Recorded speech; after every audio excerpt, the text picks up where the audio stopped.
Hey everyone, and welcome back to the channel. In today's video we're going to be doing a follow-up on the Fox 40, and in this one we're going to be doing our full review and telling you how we like to set it up, and then giving you some guidelines for how you should set your forks up, because it's unlikely you'll have the same riding style as us or weigh the same.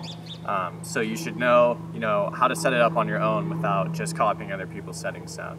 So to begin with, we're gonna just give you kind of an overview of what we look for when we set up our suspension, and then we're gonna get into what the settings mean and what we are personally running.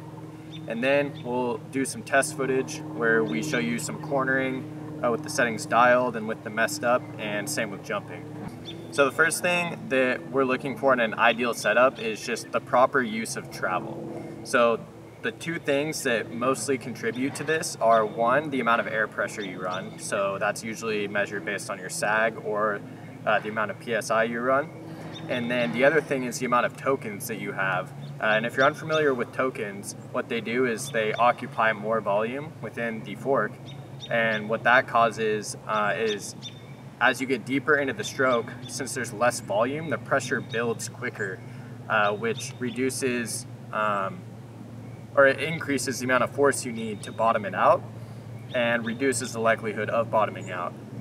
And the only issue with that is you can run so many that it becomes harsh at the bottom of the stroke. And also, generally when you add more tokens, you run a bit less pressure because of the ramping at the end. And what that'll do is cause you to sit a little deeper into your travel. So through bumps, you may be sitting deep enough into the travel where your suspension isn't working as effectively. So first thing is just optimizing the amount of travel you use for your terrain.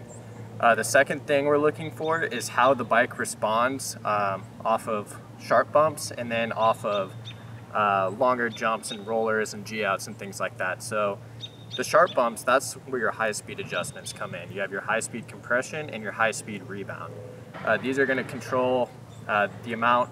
Damping is going to control the amount of force required to compress it, and it's a separate adjustment from PSI. So you should always set up your fork pressure and tokens first, and then start dialing in the settings on the actual fork, the compression damping and the rebound damping.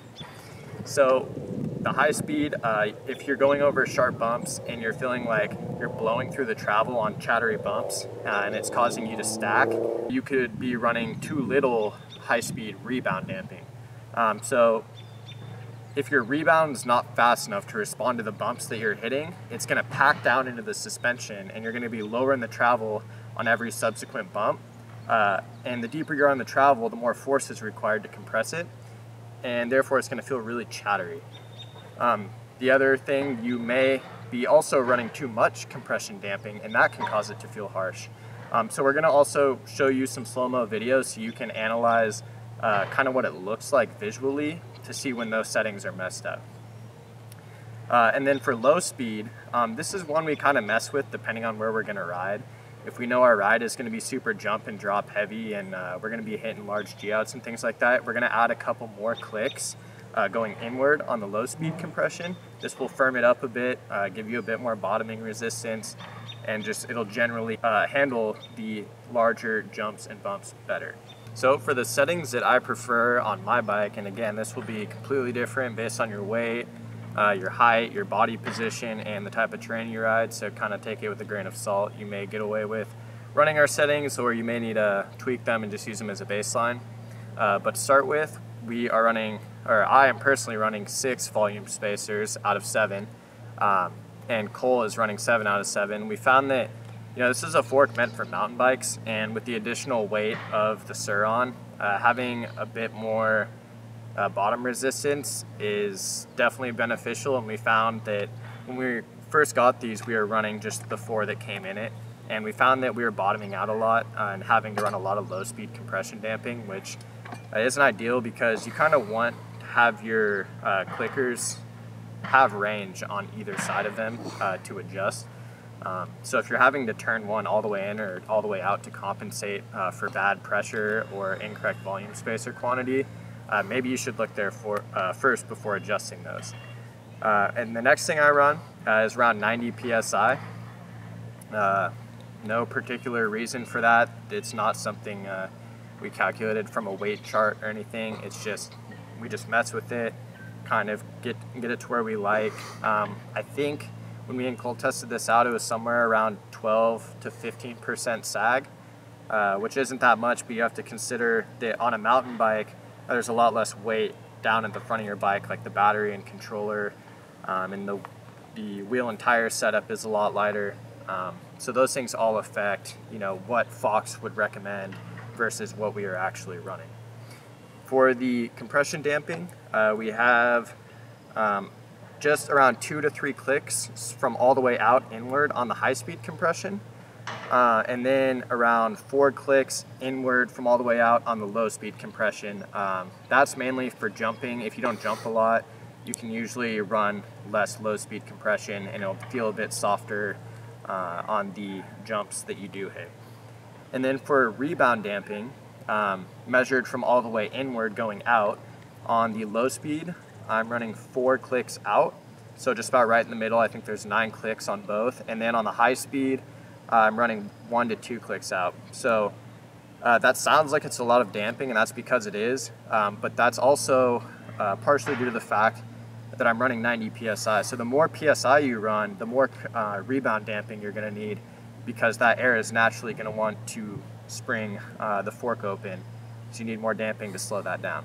So now we're gonna cut in some footage from some recent rides of some jumps and cornering, and just kind of show you what different setups do to the bike. The things may look, you know, inconsequential on camera, but the best way to do it is just get out there yourself and start kind of going to the extremes of each of the clickers on your bike and figuring out, you know, I turned one thing in this much, how much is that going to affect it? And also understanding that you should really just be adjusting 1 or 2 things at a time.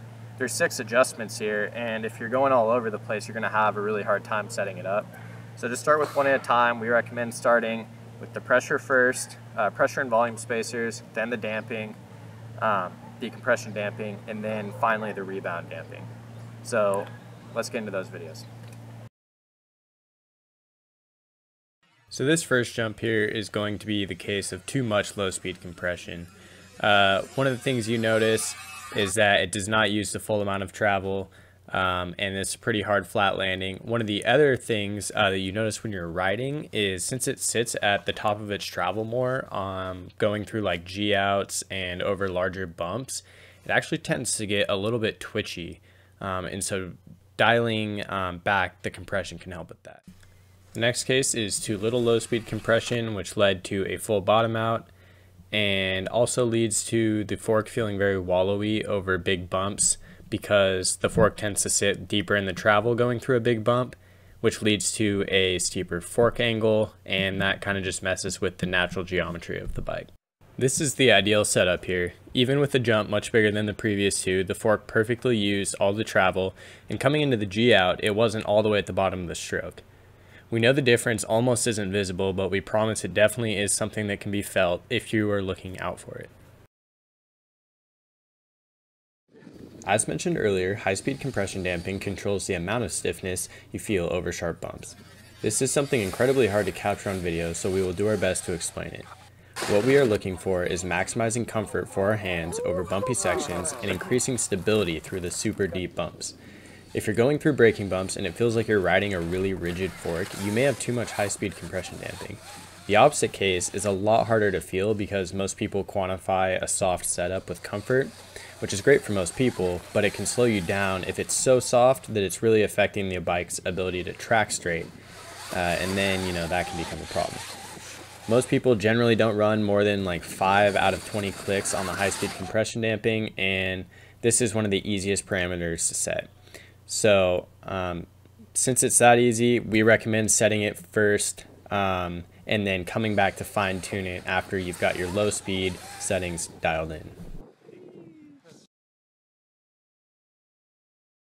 So to start with jumping, rebound can greatly affect how the bike comes off a jump. Less rebound damping will give the bike a more playful feel and will feel more springy. Too little can cause erratic return from compression, which can throw off balance or unload pressure from your tires going into the ground, which could cause a loss of traction. More damping will make the bike feel more stable and predictable off jumps. Too much, however, will cause the suspension to sit in the travel on repeated bumps, which is called stacking, and it is often the reason for a bike to feel stiff on repeated bumps. For small braking bumps and poppy jumps, adjust high speed, and for long rollers and big jumps, adjust the low speed. On our bikes, we are running, for me, 7 airspacer tokens, and for Riley, he's running 6 airspacer tokens. And the reason that we're running that is it makes the resistance kind of ramp up at the end of the stroke. So it reduces your chance of bottoming out if you're doing big drops and jumps. It does reduce your low-end plushness down low just a tad, but if you have your air pressure settings right, then it shouldn't be an issue. So to adjust the sag, we're going to use this guy to see how far the suspension sags down into the stroke. So you set it down on there, and then you hop on your bike and just kind of get in your riding position, maybe stand up a little bit. It's kind of hard because you got to balance, but just kind of get a reading with all your body weight on the fork. So that's our sag right there. So we're going to go ahead and measure that out of 8 inches, which is the total amount of travel this fork has. So that looks like about 1 3/8. So for anybody who's wondering how to adjust the air pressure and the amount of tokens, it's under the blue cap here marked 40. You'll unscrew just the blue part and that'll reveal the Schrader valve, which you will hook your shock pump to. You don't really want to use like a bike pump for that. You lose a lot of air and it's not as accurate. And then below that, this black outer hexagonal ring here, that is what you remove to get to the volume spacers. So you'll take all the air out of here, and then you'll find the wrench that fits that. I can't quite remember the size, it's a bit over an inch. And then unscrew that, and when you pull it up, there'll be a whole stack of spacers on there, and you can just really easily click them on or take them off. If you want a more in-depth explanation than that, probably head over to Fox's video on how they switch them out, and you'll be good to go. So, our final thoughts on the fork. To answer everyone's #1 question, is it worth it? Well, if you consider A-kit forks for a motocross bike is around $10,000, and this is a top-of-the-line mountain bike fork for $1,750, relatively that isn't too bad. However, compared to something like the $1,000 Marzocchi Bomber 58, it seems a bit steep. With Fox, you're basically paying more for the styling and name and a marginal but noticeable performance increase. However, if you consider that this was a new version of last year's model that was $1,250 and we got money back for the stock fork, this is absolutely worth $900, and if you do it the same with the Marzocchi, it'd be even cheaper. The Fox 40 is the perfect upgrade for this bike. It actually gives you options compared to the stock D&M, which you just have to basically hope is sprung correctly for your weight and riding style, as there is little to no adjustment. Beyond that, even with a smaller, less aggressive rider, the performance of the D&M still leaves so much to be desired. The Fox is actually so much smoother than stock that it makes the bike feel slower, even though that's far from the case. This fork set up properly will allow you to ride for longer with way less fatigue, and it can handle some pretty aggressive riding. All said and done, a fork upgrade is an absolute must for the Sur-Ron if you ever consider doing any sort of advanced riding. Whether or not you need all the bells and whistles, that's completely up to you. But we hope this video did a good job at showcasing how capable the Fox 40 can make the Sur-Ron and how to set it up. As always, if you like this video, give it a thumbs up, and if you want to see more like it, please consider subscribing.